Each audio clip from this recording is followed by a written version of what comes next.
bí èjì alẹ́ Ológundúdú dé kùtùkùtù bí èjì òwúrọ̀ Ológundúdú dé pápápá bí èjì ìyálẹ́ta Ológundúdú dé ẹkùn ọkọ sọ́jà ọkọ òṣèlú ọ̀kan ṣoṣo ọmọ líle tó du àbí irúnmọlẹ̀ tí lé bìrì kọ̀kọ̀ mo dé bí mo ti ń dé akọ̀mọ́ fọ̀rọ̀jà bí ni lójú ogun ẹkùn abìjàwàrà ẹni mọ́ òkó ẹni kó ọ̀mọ́ ọ̀dà jìnnìjìnnì bọ́mọ àlejò Èkìtì ni mo rè mo wá wo gbogbo àrà tí wọ́n ní bá òun dá mo mójú mi dẹ́kìtì mo wà wò yanu mo béèrè ọ̀rọ̀ lọ́wọ́ aráàlú wọ́n sọ bótò lọ́rọ̀ àṣẹ gudugudu méje yàyà mẹ́fà ò ṣe é fọjọ́ kan ṣàlàyé iṣẹ́ ńlá kọ́ iṣẹ́ bíntín kọ́ l'Abíọ́dún ti ṣe wà láì iṣẹ́ bíntín kọ́ ló ti ṣe ìròyìn àṣeyọrí báwo nípínlẹ̀ Èkìtì ó tó gbani ní rẹ́kọ́ọ̀dù 6 ibi tí mo bá dé níjọ́sí ni ó ti tẹ̀síwájú ẹ jẹ́ ká jọ dé appeal court l'Adó Èkìtì ká lọ wo iṣẹ́ tó ṣe ẹ délé ẹjọ́ Kòtẹ́milọ́rùn l'Adó kẹ́ lọ wo Abíọ́dún bó ṣe dára ń bẹ̀. Abiodun Abayomi Oyebanji gómìnà ìpínlẹ̀ Èkìtì ó kọ́lé ó ra oríṣiríṣi ọ́fíìsì equipment sí customary appeal court l'Adó bóyá lẹ gbọ́ kó tún ra bọ́ọ̀sì sígboro àwọn bọ́ọ̀sì bọ̀lọ̀kù tí wọ́n fi ń gbá àwọn ọmọ iléèwé tí wọ́n tún fi ń gbóṣìṣẹ́ ìjọba àwọn òṣìṣẹ́ tí wọ́n fẹ́ dá mọ́tò tiwọn rà ó fún wọn ní ká lónù lọ́tọ̀ ọ̀pọ̀ àwọn òṣìṣẹ́ tí Abiodun Oyebanji gómìnà ìpínlẹ̀ Èkìtì gbà ṣiṣẹ́ nílé lóko ṣe ni wọ́n ń jó tí wọ́n ń yọ̀ lórí oríṣiríṣi ètò àtìlànà tó ṣe fún wọn 2260 àwọn òṣìṣẹ́ tí wọ́n ti lọ fẹ̀yìntì ni wọ́n ń gbowó pension déédéé gratuity tí gómìnà Oyebanji ti sọ báwọn òṣìṣẹ́ tó ti fẹ̀yìntì lẹ́nu iṣẹ́ ní state level lẹ́nu October 2022 tó dórí oyè ìyẹn ti lé ní 10 billion naira pẹ́sàn tó ti san láti October 2022 tó fi wọ December 2025 fáwọn òṣìṣẹ́ ìjọba ìpínlẹ̀ Èkìtì ó ti lé ní 28 billion naira mo kí gbogbo òṣìṣẹ́ ìpínlẹ̀ Èkìtì ẹ kú oríire àsìkò báwo ní ìpínlẹ̀ Èkìtì ó wúni lórí ayédùn lẹ́kìtì pensions and gratuities tíjọba Oyèbánjí ti sọ fáwọn òṣìṣẹ́ local government council tó ti fẹ̀yìntì lẹ́nu October 2022 títí dé December 2025 gratuity lásán ìyẹn ti lé ní 5 billion naira pension ńkọ́ approximately 27 billion naira náà ni Abiodun kú iṣẹ́ takuntakun ẹkùn abìjàwàrà eégún sẹnu jẹ́jẹ́ mu tí kú iṣẹ́ o ẹ jẹ́ ká kí Bánjí ẹ kí gómìnà wa ó kú iṣẹ́ takuntakun tó bá padà wọlé yóò ṣe wá lóore yóò ṣe kíṣà yóò tẹ̀síwájú oríire ni tó bá padà sọ́fíìsì. General hospitals 9 níjọba báòyí tún ṣe ó náwó ó nára ó kóògùn sí gbogbo ilé ìwòsàn fún ìlera ìlú pátápátá ẹ lọ wo General hospital ní Fàkì ẹ lọ wo iṣẹ́ tó ṣe ǹjẹ́ ẹ ti dé General hospital ìlú Péjú òun Ìtàpá ṣe rí kó dára ń bẹ̀ àwọn táyédé Èkìtì àwọn ti jẹ ṣáṣú Èkìtì ni wọ́n lè ròyìn iṣẹ́ tí Bíọ́dún ṣe ní General hospital tó ṣe pópẹ́ níbẹ̀ tó ti dẹgẹrẹmìtì kí báwo tó dé lọ́wọ́lọ́wọ́ ẹ tún dé General hospital Aramọkọ ẹ tún lọ sí Èkìtì owó ńlá wọlé sílé ìwòsàn General hospital tó wà lókè Ìmẹ̀sí bóyá lẹ gbọ́ níbí kọ́lọ́lá wa gómìnà Bíọ́dún Oyèbánjí ó ṣe kísà níbẹ̀ ọkọ̀ Dr. Láyẹmí ó ti fi páànù ṣèràn pẹ́pẹ́yẹ Bíọ́dún ti gbóúnjẹ fẹ́ tó gbà wo bọ̀ wálé mo kí ọ gọ́fìnà Bíọ́dún Sàmọ́n Ṣàngùdù mo lọ Ìjẹ̀ Èkìtì mo mójú lọ síbẹ̀ mo dé General hospital mo lọ wàrà tó dá mo dé General hospital lẹ́fà àlàyé mo ríṣẹ́ rere tó ṣe ìròyìn àtúnṣe General hospital Ìlàwẹ̀ ló mú mi débẹ̀ lọ́jọ́ ọ̀sẹ̀ ọkọ tó bá ń ṣoríire ó níyàwó rere ni gbogbo iṣẹ́ rere tí bá òun ṣe àtìlẹ́yìn Ọlọ́run àtìlẹ́yìn ìyàwó rere tún bẹ́ẹ̀ ló ṣe yẹ ká dúpẹ́ lọ́wọ́ alátìlẹ́yìn bàbá Dr. Láyẹmí Oyèbánjí associate professor ni aya olóríire adúpẹ́ lọ́wọ́ yín gidigidi bójú ò bá ti tẹ̀yìn gẹ̀tì dájúdájú ojú ò lè tèkó ló ṣe yẹ adúpẹ́ lọ́wọ́ professor àfikà ẹ̀dá afábíbí sólóore ló lè pé bá ò tí ì ṣètò alára ti jẹ ajérò kẹ̀dẹ̀ ti jẹ àsìkò ọwọ́nàgbọ́n àga rèé gbẹdẹmukẹ láyédẹrùn lẹ́kìtì. Abíọ́dún Àbáyọ̀mí Oyèbánjí àràwo la tún fẹ́ kó dá lórí education tí ò tí ì dá. Gbogbo ládéládé gbogbo lóyè gbogbo ọ̀tọ̀kùlù ni wọ́n ń ṣàdúrà fún. Ọmọdé ń pariwo Bíọ́dún ti lé toko, gbogbo àgbààgbà ni wọ́n ń pariwo báò báò báò. ìyára o Èkìtì kété. ìyára o Èkìtì kété. ìmọ̀ bá gbàdúrà kébà o ọ̀lẹ́ o káyọ̀ jèrè rẹ̀ o. ìyára o Èkìtì kété. lulẹ̀ lóko lọ́nà ọjà ẹ̀jàre. ìyára o Èkìtì kété. ìmọ̀ bá gbàdúrà kébà o ọ̀lẹ́ o káyọ̀ jèrè rẹ̀ o. Gbogbo bówó ti ṣe ń wọlé sípínlẹ̀ Èkìtì l'Abíọ́dún sọ fáwọn ìgbìmọ̀ bá ò ní kọ́lọ́fín ìjọba tó transparent ní bá òun ṣe bá ò yí dáa Àbáyọ̀mí ṣènìyàn dé góńgó accountability rẹ̀ ò lẹ́gbẹ́ Ológundúdú ti wádìí ẹ̀ tí lé toko elétí gbàròyé ni ọ̀nbọ́mọdé ṣe ó sì ń bẹ̀rù àgbà.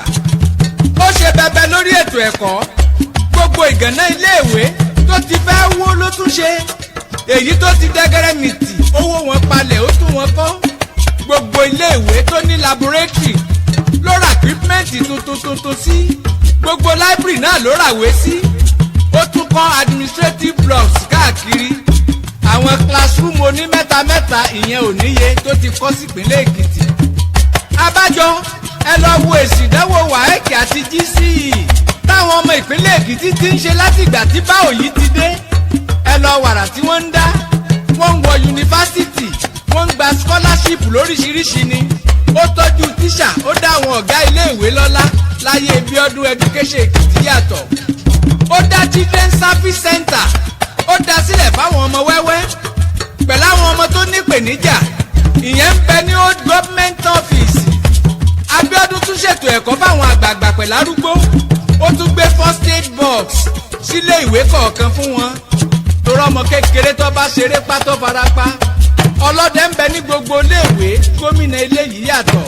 Dialysis center l'Ekiti State University Teaching Hospital Lado ẹ jọ̀ọ́ ẹ yọjú síbẹ̀ lọ wàrà tó dá ó tún gbogbo dialysis center níbẹ̀ ṣe ọ̀pọ̀ ìjọba ló ti wá tí wọ́n wo bẹ̀ láwòmọ́jú ètò ìlera tẹ́lẹ̀ yìí yàtọ̀.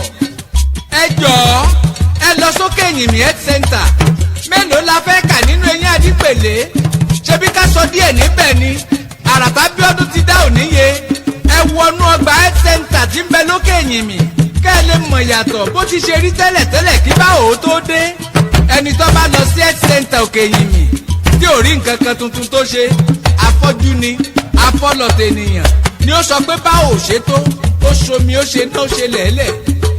Hospital management board wọ́n ti complete ẹ̀ neonatal intensive care unit l'Ekiti State University Teaching Hospital ọ̀rọ̀ renovation ti ẹ̀kọ́ ṣe l'Abíọ́dún kọ́ láti ilẹ̀ dórí ẹ tún lọ wo government house clinic iṣẹ́ tó ṣe owó tó ná síbẹ̀ ó kọ̀ sọ ẹ jẹ́ kó lójú ó lọ síbẹ̀ gan ni Yáfíjí Oyèbánjí sàdánkátà tó bá jẹ́ pé wọ́n ti ń ṣe bí eléyìí ṣáájú ni kí Bíọ́dún ó tó dé èyí tí Bíọ́dún wá ṣe wọ̀nyí nìbá sọ Adódì ìlú Èkó kí lágbájá ó mú wá kí tàmẹ̀dó fi sílẹ̀ ní kòkó fi ń kún tí Bánjí bá ṣẹlẹ̀ kejì á bọ́ sínú ayé tuntun. Èkìtì kété Ológundúdú ò lè tàn yín jẹ oore lẹ ṣera yín tẹ́ ẹ bá jọ padà sípò. òwò láṣẹ Oyèbánjí omi òwò láṣẹ káṣà ránṣẹ́ fàgbọ́n ìgómìnà lórúkọ Jésù òwò láṣẹ òwe. òwò láṣẹ Oyèbánjí omi òwò láṣẹ káṣà ránṣẹ́ fàgbọ́n ìgómìnà lórúkọ Jésù òwò láṣẹ òwe. Èkìtì wọ́n ń sọ fún mi nílùú òyìnbó wípé second term Abiodun làwọn ò fi padà wálé pátápátá. wọ́n ní wọ́n ń gbọ́ wọ́n ń rí parẹ̀ lóríṣiríṣi bí Banji ti ṣe ń táyé ṣe. ọ̀pọ̀ organizations ni wọ́n ń ṣèlérí iléeṣẹ́ tí Bíọ́dún bá lè padà sípò. ìgbé tí wọ́n gbé Bíọ́dún pé kó wá díje fúnpọ̀ gómìnà oore ọ̀fẹ́ ńlá ló jẹ́. ẹ gbójú yín tẹ́ ẹ bá tún ráwọn kan tí ń polongo ẹ gbójú yín ẹ jẹ́ kí wọ́n mọ̀ ọ́ lọ. ọjà tí ò lè tà làwọn gbé lọ́wọ́ ẹ ṣọ́ra fáwọn tó fẹ́ dojú Èkìtì délẹ̀. ìgbé ewúrẹ́ ni wọ́n ń tà kò sẹ́ni tí ọ̀rá jẹ òkùnkùn lọ́wọ́ wọn. Banji làwa ń fẹ́ Banji làwa ń fẹ́ Banji ni wọ́n ń polówó Banji ni wọ́n ń polongo. ẹni tí wọ́n ń gbé kiri tí wọ́n ń rù kiri òun fúnra rẹ̀ mọ̀ fóun ò tó oore ṣe yín. jẹ́ kí n jẹ ni wọ́n ń bá ká ọkọ ni wọ́n fi ń roko sọ́dọ̀ ara wọn. ẹni Èdùmàrè ti fà lọ́wọ́ sókè ni ẹ dìbò fún ẹ jẹ́ mọ́ lọ oko àdánù. bóyá lẹ tiẹ̀ mọ̀ pé solar light wà ní gbogbo health centers l'Ekiti State. ẹ lọ wo Ekiti State University Teaching Hospital annex ẹ̀ tó wà lókè ìlà. ṣé ẹ ti dé health centers tí ń bẹ ní Sùúrùlérè ẹ débẹ̀ ẹ̀ rí náà roko ṣokọ́. àsìkò báò àsìkò báò àsìkò báò ni wọ́n tanná sí gbogbo ilé ìwòsàn káríkárí. mélòó la fẹ́ kà tá a bá rìn gbòòrò kiri solar light everywhere. Abiodun ọmọ ọba Sàmọ́ Sangudu gbogbo health centers l'Abiodun kó equipment sí lóríṣiríṣi. ẹ lọ ilẹ̀ àánú community tó ń bẹ lẹ́yìn CBN ẹ tún lọ sẹ́rí fún wọ́n ti tún health centers tó wà níbẹ̀ ṣe. àbẹ́yìn ò tí ì gbọ́ níbí ẹ lọ wo multipurpose medical building ní General Hospital Lado owó wọlé sílé ìwòsàn. ẹ jáde ọ̀rọ̀ ètò ìlera la sì ń wí o. ẹ jáde ẹ tẹ̀lé báwo lọ dìbò ẹ yàgò báwa lákatakítí òṣèlú àti mẹni tó lè ṣe kì í ṣàwọn ajẹgúdújẹrá lọkó lóhun kígbe karambà ní ọmọ àkúyà. ẹ jáde ìgbàsíkò bá dé Abiodun Abayomi ni ẹ dìbò fún. ẹ jẹ́ lọ sí mi ẹ jẹ́ mọ́ fowó yín ṣòfò ó di 2030 kábíọ́dún tó kú ní gómìnà. ẹ jẹ́ mọ́ fowó ṣòfò ká ẹ mọ́ fowó wo bàràǹdà ọ̀nkú ẹ lọ dúró dàsìkò yín ẹ sinmi agbájá lọ́wọ́ yìí ò no vacancy kò sáàyè. àwọn iṣẹ́ tó ṣe lórí ètò ìlera lọ́lọ́gùrúdú sì ní ọ̀nà náà orin ewì ń bọ̀ kò ì dé rárá. ṣùgbọ́n tá a bá ń polongo ká ẹ lè mọ̀ díẹ̀ táwa fi ń polongo ẹ dìbò fún Bíọ́dún la ṣe kọ́kọ́ ń bàlàyé ṣáájú. gbogbo iṣẹ́ tó ṣe à ń ṣàgbéyẹ̀wò wọn lọ́wọ́lọ́wọ́ ni ńṣe ni ẹni sùúrù ẹ fọkànbalẹ̀ Abiodun ṣe kíṣà l'Ekiti. ǹjẹ́ mo tiẹ̀ sọ̀rọ̀ lórí construction of 750 seater capacity lecture theatre tí gómìnà alálùbáríkà yìí ń kọ́ sí Ekiti State University Teaching Hospital. Èkìtì kété dìde èyí tẹ́ ẹ wà lájò ẹ wálé ẹ wá lọ wo Abiodun fowó Èkìtì ṣe ẹ máa bọ̀ ní nursing college Lado.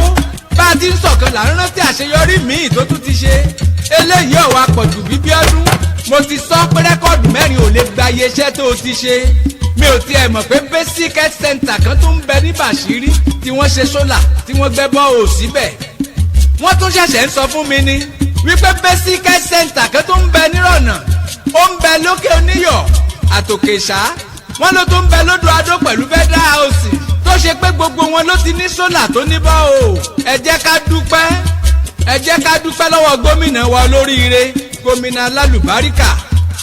Èkìtì kété dìde tọ́jọ́ bá ti pẹ́ ẹtúyáyá ẹ jẹ́ àfìbò dúpẹ́ oore ẹ jẹ́ ká wọ́ ruru ẹ jẹ́ ká fà ruru ká gbé Bíọ́dún lárugẹ. tójú ò bá ti tẹ̀yìn gbẹ̀tì dájúdájú ojú ò lè tèkó ẹ jẹ́ ká ti bá ò lẹ́yìn.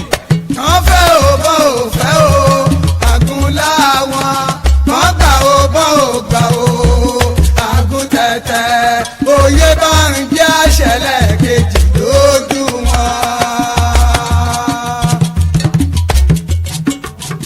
kàn fẹ́ o bọ́ ò fẹ́ o àgùnlá wọn kàn gbà o bọ́ ò gbà o àgùn tẹ̀tẹ̀ òye bá ń jẹ́ àṣẹlẹ̀ kejì lójú wọn.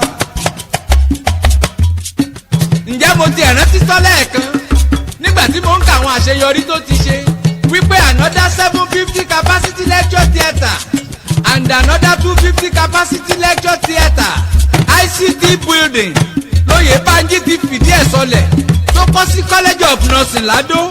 ẹ wo ọdún tí mo ti wà lórí ètò ìlera t'Abiodun ṣe bẹ́ẹ̀ kẹ̀ àṣeyọrí lórí ètò ìlera kò tán rárá. Ológundúdú ń bọ̀rọ̀ bọ̀. a sì ń lọ sí works, a sì ń lọ sí infrastructures, a sì ń lọ sí welfare. ṣùgbọ́n ṣá ẹ jẹ́ ká mú díẹ̀díẹ̀ kó lè lójú, kó lè gbà àwọn èèyàn lójú kí wọ́n lè mọ rírì iṣẹ́ rẹ̀ tó ṣe.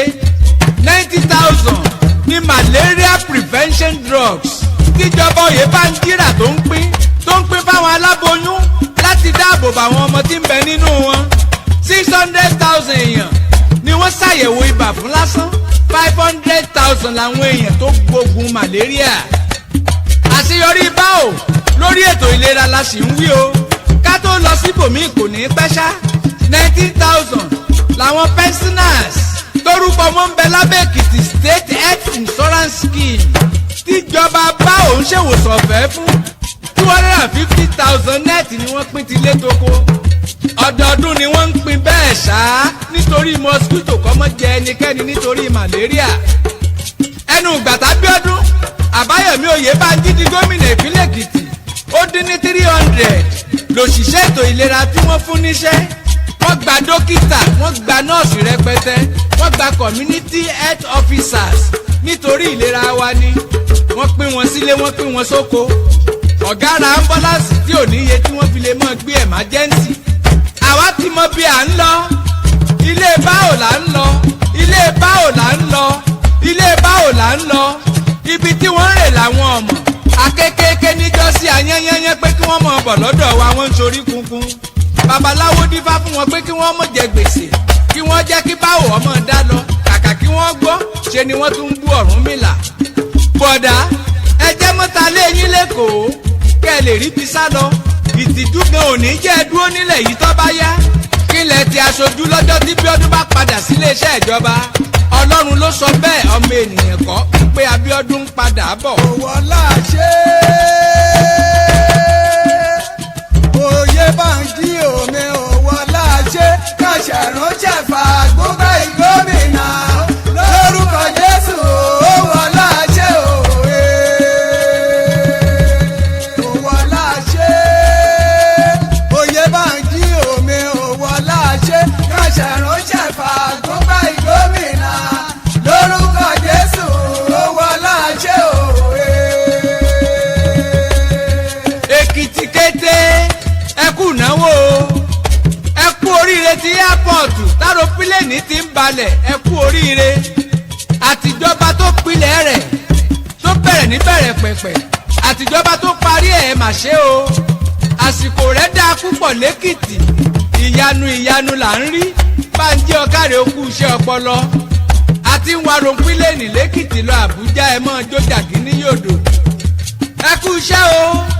Oyebanji gómìnà ìpínlẹ̀ Èkìtì, akíọkíọ Mrs. Moni Afúyẹ́ deputy governor ìpínlẹ̀ Èkìtì, ẹ mà ṣe ẹ kú iṣẹ́. gbogbo aráyé ló ń gbáradì fún padàbọ̀ Oyebanji. alàgbà Níyì Adébáyọ̀ ń gbáradì, alàgbà Ṣẹ́gun Òní múra sílẹ̀. wọ́n rán kùkù kẹ̀kẹ́, gbogbo wa là ń jó. ọ̀rẹ́ wa, ọ̀gá wa Ayọ̀ Fáyọ̀ṣe, mo kí ọ kí o ṣoko mọ́lẹ̀, ẹ kú àdúró ti bá o. alàgbà Fáyẹmí, ẹ kú iṣẹ́ takuntakun. foundation tó ṣe fún wa náà là ń kọ́ lélé lórí. Bísíkẹ́ ń kọ́, Bísí Kọ́láwọlé, ẹ kú àtìlẹ́yìn Abiodun olóríire. Bọ̀sú Ọ̀sálọ́ni, arọ́wọ́ yín nígboro. Tóyìn Òjó, alága Adó Central kú kalẹ̀. ọ̀gbẹ́ni Oyèbọ̀dé pẹ̀lú Mary Ọ̀ṣọ́, ẹ kú iṣẹ́ o. Ọlálékan Oyèbanji ọ̀rẹ́ mi ń kọ́. ẹ̀yin lálàgbà mọ̀jẹ̀ ó bàjẹ́, ẹ kú iṣẹ́. adúpẹ́ ẹ kú àròtì wọn. mo sì tún kí sẹ́ríkì àwọn Gàmbàrí, mo kí sẹ́ríkì Haúsá Àbùrù Yusufu. tí wọ́n bá bi yín léèrè wípé ta ló kọrin ewì sínú àwo, kẹ́ ẹ sọ pé Kunle Ologundudu ni. mo ṣẹ̀ṣẹ̀ bẹ̀rẹ̀ àṣeyọrí báwo ni n ò ìka tán rárá, ẹ mọ̀ múra pákéjì ń bọ̀, ó ń bọ̀ dẹ̀dẹ̀dẹ̀dẹ̀dẹ̀.